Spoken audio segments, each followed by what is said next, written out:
Hey guys, it's Sarah. Welcome back to my channel.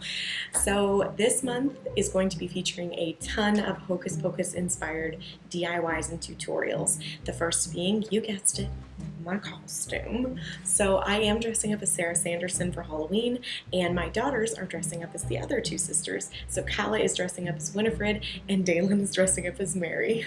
My husband will be dressing up as Max because he has two requirements for Halloween every single year. One, must be comfortable. Two, must have a hat. And three, if it's cheap, I said two. But see, the third one's, he prefers to wear things that if I buy them, he can like reuse them. So Max was perfect. So in this tutorial, I'm going to be showing you how I made my costume. All of this is, wait for it, no sew. There is absolutely no sewing required for this entire costume. I did make the skirts. I did not make the corset. Calm down, Sarah. I did dye my corset, which I will show you how to do.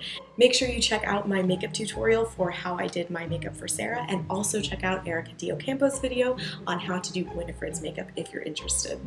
Without further ado, let's get into the tutorial. So to dye the corset, I'm starting off with boiling some water. You can try to use your tap on the hot setting, but it does need to be around 140 degrees Fahrenheit if you're using RIT dye. I did not put enough water originally. I went based off of weighing the corset, but I guess my scale was off or something. So I did end up having to add a lot more water. But basically I boiled the water. I used my baby's little bath thermometer and got it pretty close to 140.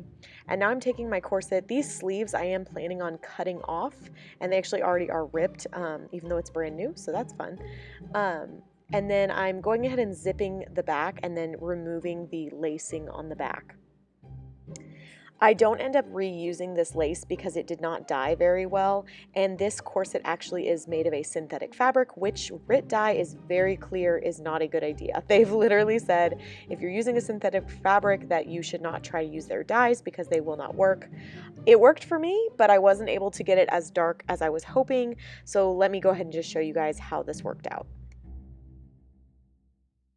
So to dye your fabrics, you're going to need a large plastic container. I'm actually using this very old baby bathtub that we have that we no longer need. Dalen was given a new one at the hospital when she was born, and this is Kala's old one. So we were planning on selling it in a garage sale, and I just decided to go ahead and use it for this and throw it out afterward because the dye does ruin it. You are going to need something large.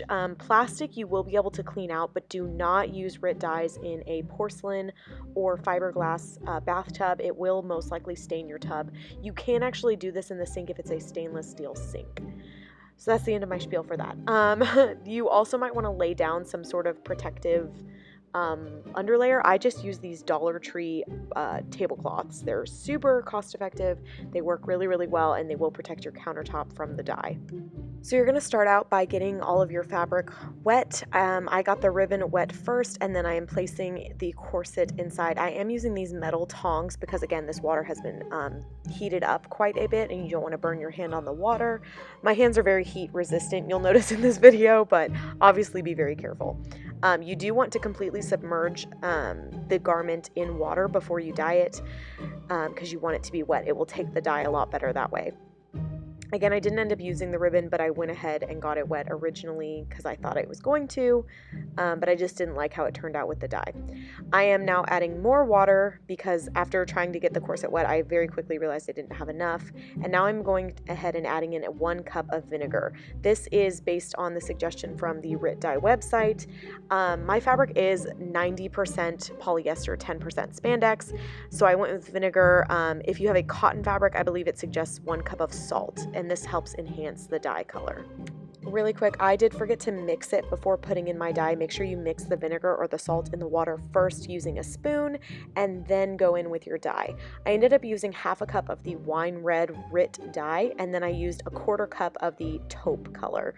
And then I went ahead and mixed it with a big metal spoon. I do end up adding in more dye later because this was not as deep as I wanted it to come out in color. I tested it on a paper towel, and I just folded up the paper towel and kind of soaked it for a few seconds and then pulled it out. I didn't really find that to be very helpful, to be honest, but I would suggest it just to make sure that you're not completely off on the coloring.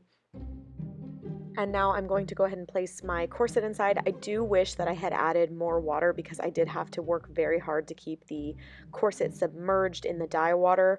I was never able to just like let it sit for even a few seconds because I was too scared that the water would settle in places and dye certain parts of the corset darker than others.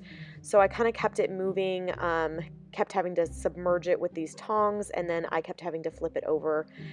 Regardless of how much water you have, you do want to constantly be kind of moving the garment inside the dye because you don't want the dye to settle in certain places. I went ahead and put on some gloves because this dye can stain your skin. So if you have gloves, I would definitely suggest wearing them. You can get Dollar Tree dishwashing gloves that would actually be better insulated for your hands against the heat. So it is coming out a very light pink color. I did decide to go ahead and add in some more dye. So I did another half cup of the wine and about an eighth of a cup of the taupe, and then I remixed it again. And then I tested a paper towel and decided to add just a little bit more of the wine red. It was probably about a tablespoon, and then I mixed it one more time and re-added the corset back in.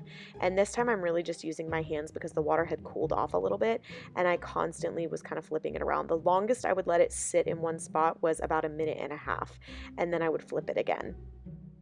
You do want to make sure you're constantly turning it right side out, inside out, just so that the water has a chance to get everywhere that it needs to get in order to evenly dye your garment.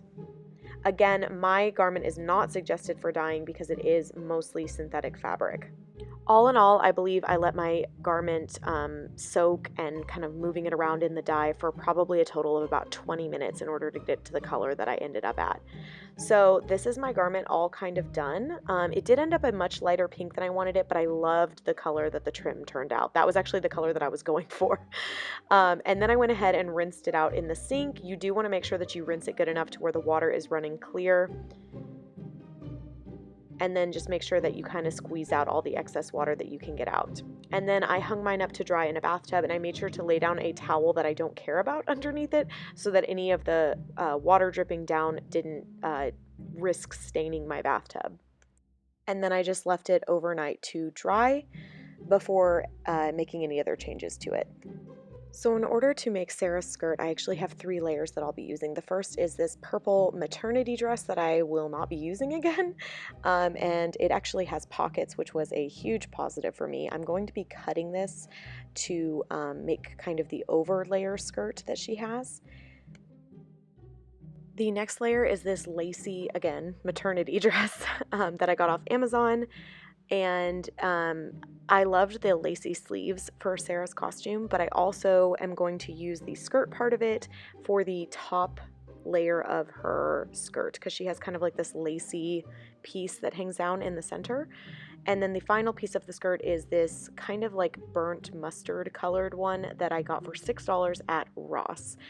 I will not be cutting this one. I actually do wear this skirt at work, and it's the only skirt that did not need to be altered in any way.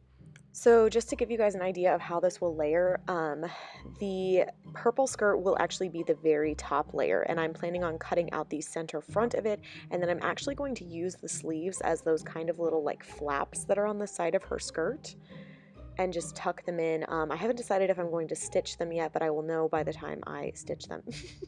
And then the yellow skirt is the bottommost layer, and then this red skirt will actually go in the middle, but I will be cutting it to where only the center shows. And then again, I just wanted to kind of show you guys what I was thinking with these sleeves. So I'm going to fold them up on each side just to give that skirt that little, I don't know what to call them, but they're like these little flappy things on the side of Sarah's skirt. So to start out, I'm going to cut the red lacy dress first. And I'm actually going to use these little points on the bottom as like markers, and I'm using my cutting mat and a rotary blade, but if you only have scissors, you can absolutely do it that way. Just make sure you go slow to make your lines very straight. I am cutting up to a few inches below the waistline of the dress. I do end up cutting it up just a little bit higher, but I always like to err on the side of caution when cutting and leave a little bit of extra, because you can always go back and cut more. You cannot always go back and cut less. And then I wasn't sure if I wanted to remove the rest of the lace. I do decide to cut off the rest later, which I will show you. But next I am cutting the purple dress, and I am cutting out the centerpiece of the dress. So I just kind of eyeballed this, and then I cut straight up, and then I cut across and removed this center panel to leave only the back of the dress. I do leave the top because I actually just end up like using the bust part as a waistband, and then tucking the sleeves in like I kind of showed you guys earlier. But this is what it all looked like kind of assembled. It's going to look much better with the corset, I'm sure.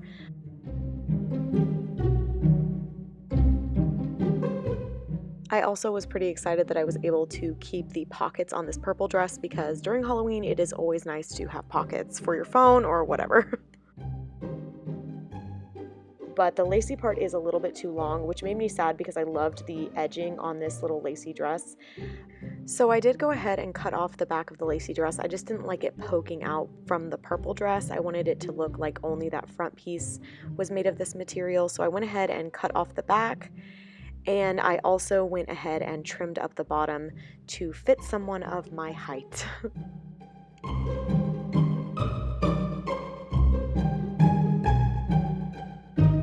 For the top of this lacy dress, I did decide to cut away the part in the middle, if that makes sense, because it showed underneath the corset, and I didn't like how it looked poking out from the corset. I just didn't think it really looked like Sarah's costume. I did not have a science for this. I did not measure. I literally just clipped away at it, cutting off pretty much the majority of the part that would cover the bust. And then for the sleeves, they were a little bit too wide, so I took my hot glue gun and just added just a little dot of hot glue, and then just pinched inward on the sleeve about an inch, just to make the sleeve tight around my wrist. So next for the corset, this is the next day after it had had enough time to dry. I am trimming off the lace on the bottom of the corset. This is totally optional. Again, I just didn't really like how the lace looked. I loved the color of it, but I didn't like the style. So I'm just going in with my fabric scissors and trimming off the lace.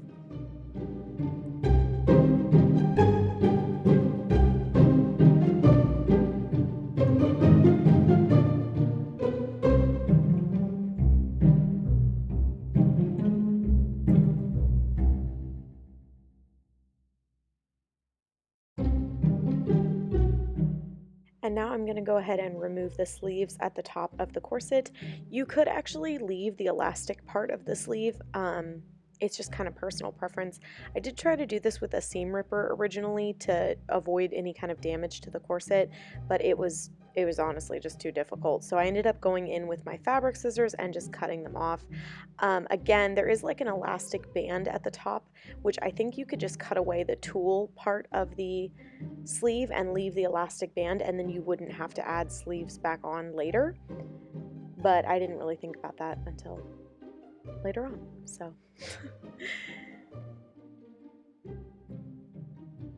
Be very careful when you're cutting away the sleeves. You obviously don't want to snip part of the corset where you're going to want to leave the fabric. You're just trying to remove the sleeves as best you can. With this tulle fabric, I most of the time was able to just kind of snip at it and then tear the rest of it off.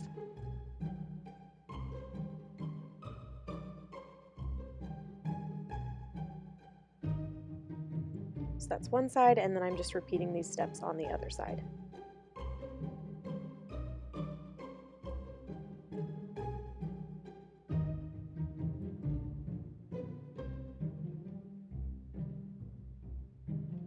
And then I also am removing the lace at the top of the corset. Again, you could leave this on, just try it on, see if you like how it looks. This is all personal preference with how you would like your costume to look.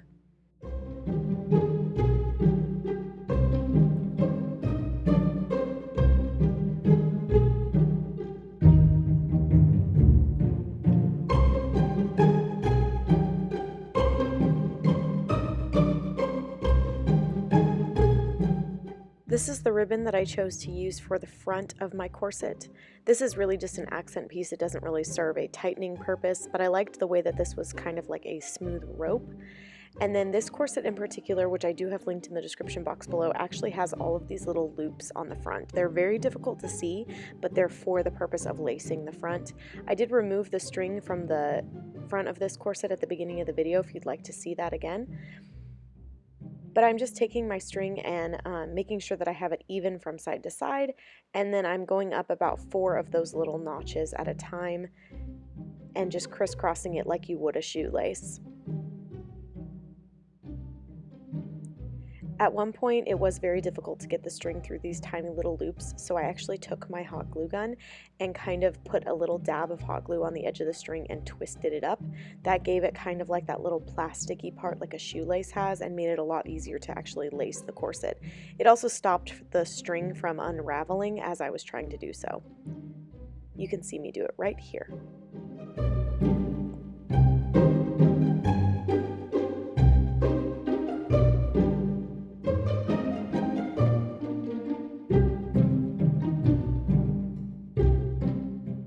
Be sure to check the lengths of your string to make sure that it's not uneven on one side or the other. You do want it to be relatively the same length. Obviously, you can trim it later on, but if your string is kind of short like mine is, then you don't want to waste it by making it uneven.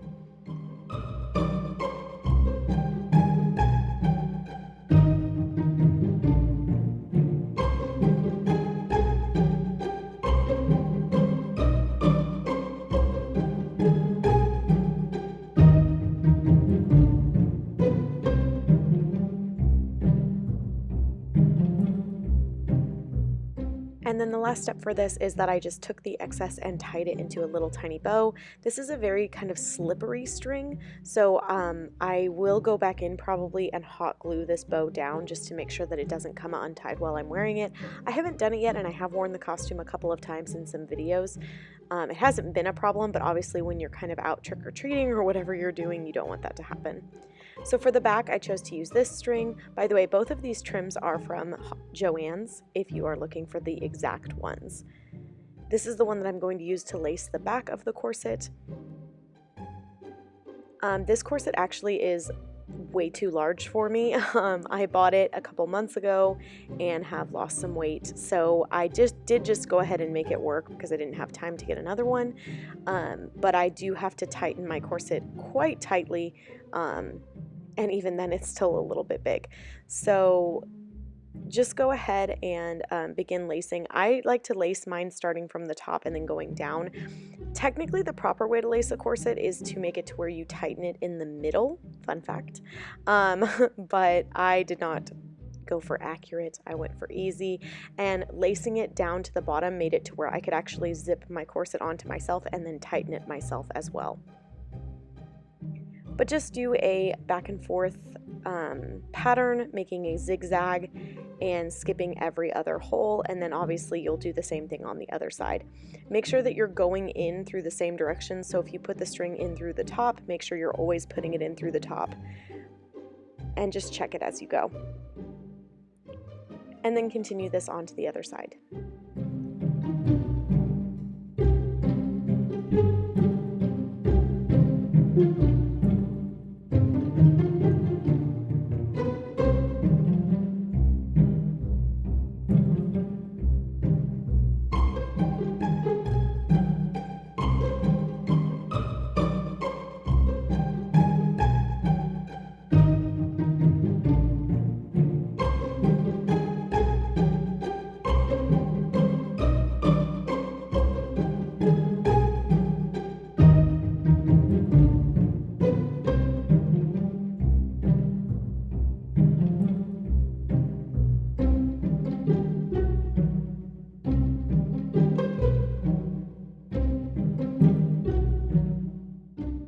So for the sleeves, my husband did have to help me with this. I already did the first one. I actually put the corset on and then I had him pin the ribbon into place for my strap. It did come out and I had to have him do it again, but I am going to show you the method I used to get this ribbon on. So I just matched up the second strap to the same size as the first one, and I'm adding a dot of hot glue, and then I'm actually pinching it in the middle to make kind of a triangle. Do make sure not to burn yourself on this, and then you're going to take your corset and you're going to glue down this little triangle piece onto the front portion of the corset. That did not make sense. You're going to glue this down to the front strap, but on the back of the corset. Do not glue your strap down to the front of the corset.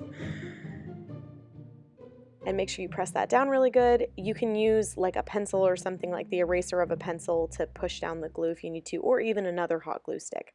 Now I'm just trying to use the other strap as a means of making sure that this is even, because you don't want one strap to be longer than the other, obviously. And then I'm going in and adding a very generous amount of hot glue to the back and using this old paintbrush to press down the strap into the hot glue. I did use a lot of hot glue because I wanted it to hold up really well. And that's the final step. This is the costume when it was finished. With all of the layers on, I did take those sleeves and kind of tucked them into the sides to create those little loops. And then obviously I have my makeup and my wig on. I hope you guys liked this tutorial and found it helpful. If you do have any questions about how I did this costume or either of my daughter's costumes, that tutorial is coming your way soon as well.